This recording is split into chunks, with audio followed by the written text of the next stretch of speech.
वीरानों में एक कशिश होती है, मगर वहाँ रहना कोई नहीं चाहता। जैसे उजड़े हुए लोगों को जानना हर कोई चाहता है, मगर अपनाना कोई नहीं चाहता। इंसान जिससे सबसे ज़्यादा मोहब्बत करता है, अल्लाह इंसान को उसी के हाथों से तोड़ता है। इंसान रिश्ते बदलता है, दोस्त बदलता है, फिर भी वो परेशान क्यों रहता है? क्योंकि वो खुद को नहीं बदलता। इसीलिए तो मिर्ज़ा गालिब ने कहा था, उम्र भर गालिब यही भूल करता रहा, धूल चेहरे पर थी और साफ आईना करता रहा। अगर ज़िंदगी में कामयाब होना चाहते हो तो अपनी ज़िंदगी से अगर मगर को निकाल दो। किताबों की अहमियत अपनी जगह, मगर सबक वही याद रहता है जो वक्त और लोग सिखाते हैं। रफ़ाक़तों के फैज़ इत्माद से हैं। बदइत्माद इंसान न किसी का रफ़ीक होता है, न उसका कोई हबीब होता है। लोग प्यार के लिए होते हैं और चीज़ें इस्तेमाल के लिए। बात तब बिगड़ती है जब चीज़ों से प्यार किया जाए और लोगों को इस्तेमाल किया जाए। कुछ लोगों की तवील गुफ्तगू का खुलासा भी बकवास होता है और कुछ मुख्तसर अल्फाज में भी गुफ्तगू करने का हुनर जानते हैं। मेरे अच्छे वक्त ने दुनिया को बताया कि मैं कैसा हूँ, और मेरे बुरे वक्त ने मुझे बताया कि दुनिया कैसी है। वालिदैन का तुम्हारे लिए इससे बढ़कर क्या एहसान होगा कि अल्लाह ने उन्हें तुम्हारा रिस्क देता है और वो पूरी ईमानदारी से तुम तक पहुँचाते हैं, बल्कि अपना हिस्सा तक दे देते हैं।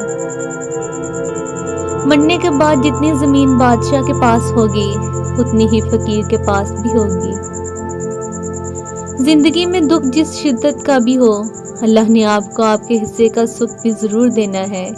आपका हिसाब किताब शायद गलत हो जाए, लेकिन उसके पास सारा हिसाब किताब बिल्कुल अपनी असल हालत में मौजूद है। वो अगर दुख से गुजार रहा है तो सुख भी उसके दर से ही मिलेगा। जर्द पत्ते जहाँ से उतरे हैं, सब्ज़ पत्ते वहीं से निकलेंगे इंशाअल्लाह। बेशक उस बेचैन में दुनिया अगर कोई सुकून में है तो यकीनन उसका ताल्लुक अल्लाह से है। इमाम अली अलैहिस्सलाम ने फरमाया, बेहतरीन भाई वो है जो अपने भाई को दूसरों का मोहताज न होने दे। रसूल अल्लाह सल्लल्लाहु अलैहि वसल्लम ने फरमाया, जो शख्स दुनिया में दोगला होगा तो रोज़े क़यामत उसकी ज़ुबान आग की होगी। एक दिन आप मुस्कुराते हुए बता रहे होंगे कि अल्लाह ने आपकी दुआ कबूल कर ली है, और उस दिन आप समझ जाएंगे कि सब्र का फल कितना मीठा होता है और अल्लाह पे तवक्कल करने का अजर कैसा होता है। मुश्किल वक्त में हमेशा दुआ मांगा करो, क्योंकि जहाँ इंसान का हौसला ख़त्म होता है, फिर वहाँ से अल्लाह की रहमत शुरू होती है। अफवाहें नफरत करने वाले बनाते हैं, अहमक फैलाते हैं और बेवकूफ़ उन पर यकीन करते हैं। इन तीनों में से कोई बनने की कोशिश न करें। किसी ने पूछा, इस दुनिया में आपका अपना कौन है? मैंने हंसकर कहा, वक्त अच्छा हो तो सब अपने, वरना कोई नहीं। कुछ रिश्तों के ख़त्म होने की वजह ये होती है कि एक बोल नहीं पाता, दूसरा समझ नहीं पाता।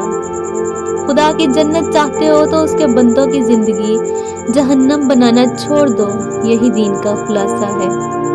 औरत माँ नहीं बन सकती, ये सुनकर मर्द दूसरी औरत से शादी करता है। अगर यही बात एक मर्द में हो कि वो बाप नहीं बन सकता, तो भी औरत बेऔलाद रह लेगी, लेकिन अपने शोहर को नहीं छोड़ेगी। तुम्हारा रब जिस चीज़ को तुम्हारे करीब कर दे, उसमें हिकमत तलाश करो, और जिस चीज़ को तुमसे दूर कर दे, उस पर सब्र करो। जो रात के बाद सुबह और गर्मी के बाद ठंड देता है, वही खुदा परेशानी के बाद खुशियाँ भी देगा। अगर हमारा इखलाक सिर्फ मन चाहे चंद लोगों के लिए अच्छा है, तो हम सिर्फ मौका परस्त हैं, खुश इखलाक नहीं। जब आप किसी के रास्ते में रोशनी करते हैं तो आपका अपना रास्ता भी रोशन हो जाता है। फटे हुए तोड़े में कितना खूबसूरत सेब है, ऐसे ही बाद अशखास के फटे पुराने कपड़ों में खूबसूरत दिल होते हैं। लोगों का इंतखाब करते वक्त किसी के कपड़े और जूते न देखें। खतरनाक वो होते हैं जो अंदर से बदसूरत होते हैं। चेहरों की बदसूरती किसी को नुकसान नहीं पहुंचाती। जब नबीना को बिनाई मिलती है, पता है सबसे पहला काम वो क्या करता है? उस लाठी से जान छुड़ाता है जो उसका वाहद सहारा था।